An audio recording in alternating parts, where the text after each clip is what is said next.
মহিলা তিনি বলছে তিনি যখন গর্ভে সন্তান লাভ করেছে সেই সময়ে তার সঙ্গে প্রায় সময় জিনের শারীরিক সম্পর্ক হতো। আমরা অনেকেই অনেক সময় অনেক নারীরা ফিল করে যে কেউ তার স্বামী ছাড়া অন্য কেউ ঘুমের ঘোরে অথবা একটু অবচেতন চোখটা বন্ধ করে আছে, কেউ জামা কাপড় ধরে টান দিল, অথবা হঠাৎ করেই মনে হলো স্পর্শকাতর কোনো স্থানে স্বামী এখন ঘরের মধ্যে নেই, অথবা তিনি অন্য কোথাও ঘুমাচ্ছেন, অথবা তিনি ঘরের মধ্যে থাকলেও এই মুহূর্তে এই জায়গায় নেই, এরকম কেউ স্পর্শকাতর জায়গার মধ্যে কোনো স্পর্শ করেছে, এটা ফিল করেছে, এটা হতে পারে কিনা, জিনেরা এটা করতে পারে কিনা? হ্যাঁ, এক্ষেত্রে এটা 100% সত্য, জিনেরা এটা করতে পারে। এবং জিনদের মধ্যে যারা দুষ্ট প্রকৃতির তারা মহিলাদেরকে খুব খেয়াল রাখে যে মহিলারা যখন চুল ছেড়ে ঘুমায়, এটা খুব ভালোভাবে আমাদের খেয়াল করা উচিত। একেবারে আপনি যখন চুলগুলো ছেড়ে ঘুমাচ্ছেন, মাছের হাড় কাটা অথবা মুরগির হাড় এগুলো সব আপনি ফেলে দিলেন পানির মধ্যে। পানির মধ্যে ফেলে দেওয়ার পর আপনি এবার যখন জিনের খাবারের মধ্যে আপনি পানি ঢেলে দিলেন, সে যখন খেতে পারল না, প্রকারান্তরে সে আপনার ক্ষতি করার চেষ্টা করবে। খুব স্বাভাবিকভাবেই জিন আপনার ক্ষতি করবে। এই যখন ক্ষতি করার চেষ্টা করবে, ধরেন অনেক সময় স্বামী কাজটা করেছে, পানি ঢেলে দিয়েছে, জিনের কাছে খুব খারাপ লাগলো, বিরক্ত লাগলো যে আমার খাবারটা নষ্ট করলো। স্বামী আবার ওই দিন সুন্দরভাবে ফজরের নামাজের পরে সূরা ইখলাস পড়েছে, ফালাক পড়েছে, নাস পড়েছে, এরকম 3 বার পরে শরীরটাকে বন্ধ করে নিয়েছে। কিন্তু স্ত্রী তিনি এখন হায়েজা অবস্থায় আছে, অসুস্থ অবস্থায় আছে, তিনি কিছুই পড়তে পারেন। চুলগুলো একেবারে খোলা মেলা রেখে সতরটা অনেকটা বের করা, কারণ মহিলাদের ঘরের ভিতরে তো স্বামীর সামনে অনেক ধরনের পোশাক পরা যায়, কিন্তু আপনি এই জাতীয় পোশাক পরে রাখলেন। একদিকে আপনি হায়েজা অসুস্থ অবস্থায় আছেন, অন্যদিকে আপনি ছোটখাটো পোশাক পরলেন যে আপনার স্বামী দেখলে আপনার স্বামীর চোখে ভালো লাগবে, এই জন্য আপনি পরলেন, খোলামেলা একটু ড্রেস পরলেন। আবার চুলগুলো এলোমেলো আপনি একেবারে খোলা রেখে আপনি ঘুমিয়ে পড়লেন। এই যে অবস্থার যখন সৃষ্টি হয়, তখনই দুষ্ট জিনেরা এসে আক্রমণ করে এবং আপনার ক্ষতি করার চেষ্টা করে। কারণ ওই অবস্থায় আপনি আল্লাহর নামটা, বিশেষ করে আয়াতুল কুরসি আপনি পড়েন না। আয়াতুল কুরসি কিন্তু পড়া উচিত, দোয়া হিসেবে আমরা পড়ি না। এবং প্রতিনিয়তই ওই সময় লা হাওলা ওয়ালা কুওয়াতা ইল্লা বিল্লাহ পড়া উচিত, আমরা পড়ি না।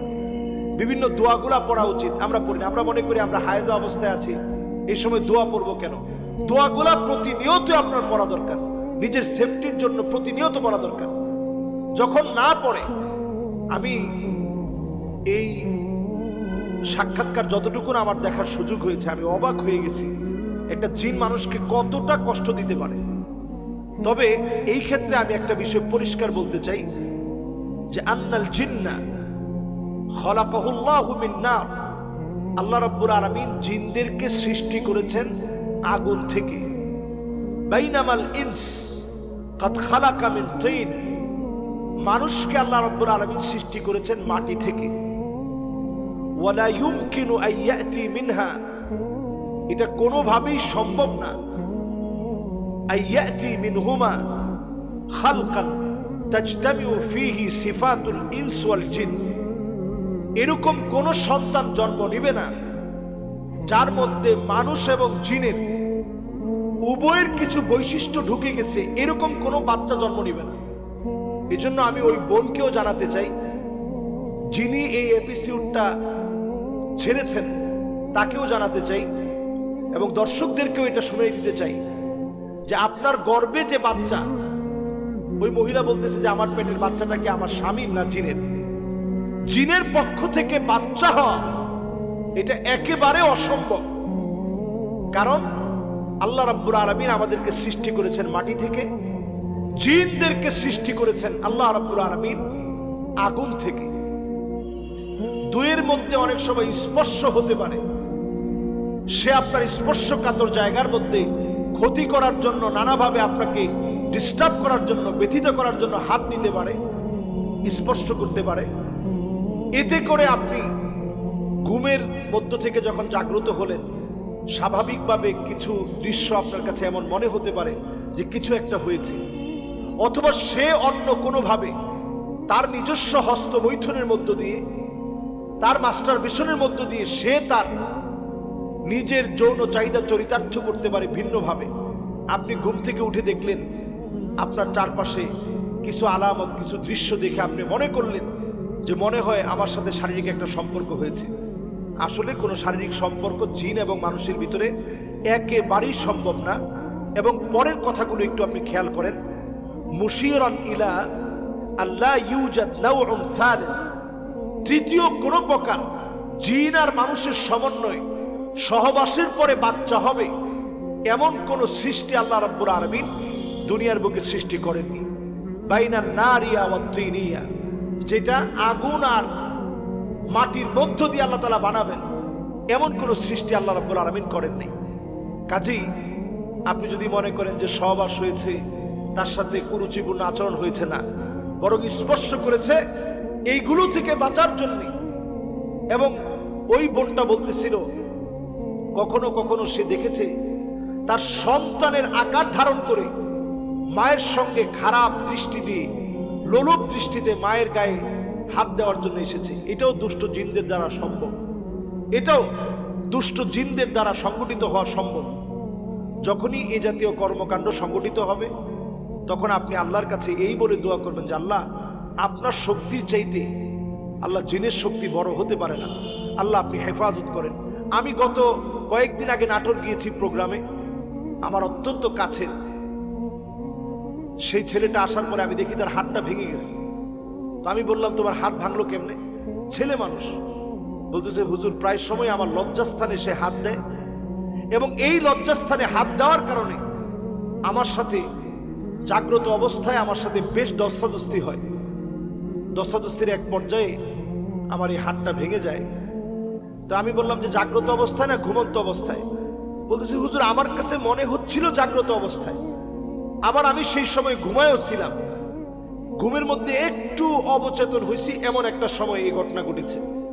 এরপরে তার হাত ভেঙেছে, আমি আমার নিজের চোখে দেখছি, একেবারে ব্যান্ডেজ করা, এবং দৃশ্যগুলো আমাকে দেখিয়েছে। তো এই জাতীয় কর্মকাণ্ড হতে পারে। তারা অনেক সময় বিভিন্ন আকার আকৃতিতে মানুষকে ভয় দেখাতে পারে। এজন্য আমরা যখন ঘরে প্রবেশ করব আমরা সালাম দিয়ে প্রবেশ করব, আসসালামু আলাইকুম ওয়া রাহমাতুল্লাহ বলে আমরা প্রবেশ করব, বিসমিল্লাহির রহমানির রহিম বলে প্রবেশ করব। ঘর থেকে যখন বের হব তখন আমরা বিসমিল্লাহি তাওয়াক্কালতু আলাল্লাহ বলে ঘর থেকে বের হব। আমরা যখন খাবার খাবো, কাটা হাড় এগুলো সব আমরা অন্য জায়গায় ফেলবো, আলাদা রেখে দেব। প্রয়োজনে আমরা একটা পলিথিনের মধ্যে আমরা দিয়ে রাখবো। ময়লাওয়ালার কাছে যখন, ঢাকা শহরের মানুষ তো বাড়ির উঠানে রাখার কোনো সুযোগ নেই, আপনি ময়লাওয়ালার কাছে যখন দিবেন তখন আপনি সুন্দর একটা প্যাকেট করে ঠোঙায় আবদ্ধ করে আপনি দেওয়ার চেষ্টা করেন। আমার আব্বা প্রতিনিয়ত এই আমলটা করে। নামাজের জন্য যখন বের হয় আব্বা সাথে করে এই কাঁটাগুলো নিয়ে যায়, এবং কুকুর বিড়ালকে দেখে এই কাঁটাগুলো আব্বা খেতে দেয়। এজন্য আমরা যখনই এগুলোর মধ্যে পানি দিয়ে দিব তারা আমাদের উপর রাগান্বিত হবে। পাকঘরে যতক্ষণ আপনি থাকবেন একটু দোয়া পড়তে থাকেন। পাকঘরে প্রবেশের সময় আপনি বিসমিল্লাহ বলে প্রবেশ করেন। যখন একটা বিছনা একেবারে খোলামেলা পড়ে আছে আপনি একটু ঝেড়ে নেন, বিসমিল্লাহ বলে একটু ঝাড়া দিয়ে নেন। বারান্দায় যখন আপনি সন্ধ্যাবেলায় যাচ্ছেন আপনি বিসমিল্লাহি তাওয়াক্কালতু আলাল্লাহ বলে আপনি বারান্দায় যান, এবং সন্ধ্যার ভিতরেই কাপড়গুলো আপনি উঠায় নিয়ে আসেন। একেবারে দরজা খুলে আপনি ঘুমাবেন না, বাথরুমের টয়লেটের দরজাটা আপনি খোলা রাখবেন না, ঘরের মধ্যে আপনি বাচ্চাদের ছোট ছোট কমোডের মধ্যে পেশাব জমিয়ে রাখবেন না, ঘরের ভিতরে আপনি ছবি রাখবেন না, জুনজুনি রাখবেন না, এমনকি ঘরের ভিতরে বাঘের চামড়া, হরিণের চামড়া এগুলো রাখবেন না। ঘরের ভিতরে আপনি বিভিন্ন রকমের আওয়াজ হয়, জুনজুনির আওয়াজ, পুতুল, এগুলো আপনি ঘরের ভিতরে রাখবেন না। ইনশাআল্লাহ